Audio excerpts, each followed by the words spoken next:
DEI is a very big space, and it can be overwhelming for companies to figure out where to start on their journey.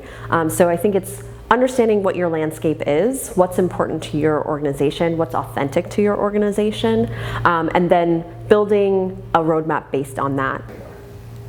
Joining me today is Kelly Meyers, Assistant Vice President, People and Inclusion with Macerich. Kelly, DEI should be a core mission for all companies. But for those companies that are just beginning to formalize their DEI strategy, what advice would you give them about beginning? I think that it's really important for you to take time to really figure out what's important. DEI is a very big space, and it can be overwhelming for companies to figure out where to start on their journey. So I think it's understanding what your landscape is, what's important to your organization, what's authentic to your organization, and then building a roadmap based on that. And I think oftentimes companies start internally, which is, you want your employees behind you, rallying behind you, encouraging you on, and I think that's a really easy place to start. As many employers continue to utilize some form of a hybrid work model, what are the keys to onboarding new employees in this type of environment? Well, I think that the challenges are very difficult or obvious. Being able to bring them onto the team and introduce them to people, and so that they can make friends and get to know the team and working in the office.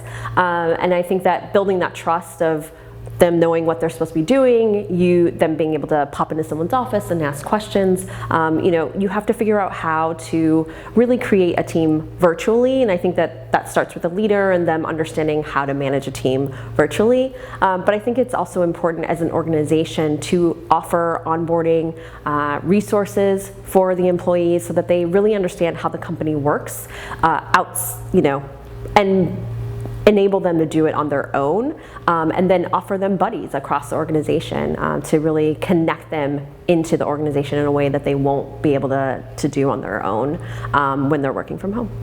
And similarly, what are the most effective ways to connect with employees and engage with them in order to develop and sustain a corporate culture when maybe people aren't seeing each other face to face in the office every day? Well, I think that it starts with identifying who you are as an organization and who you want to be and being able to communicate that. I think having resources, again, for employees to understand the culture, engage, tap into the culture, whether that's engagement groups or if that is some sort of fun activity that they can be brought into the fold of, having a lot of activities around onboarding employees and really creating a culture and environment that people feel connected virtually and sustaining that virtually and not assuming that virtual, at this point virtual isn't going away, right? So I think that is key to the whole thing is not necessarily thinking that we're eventually going to go back to 5 days a week, but really being able to make connections virtually, but also to showcase who we are as an organization.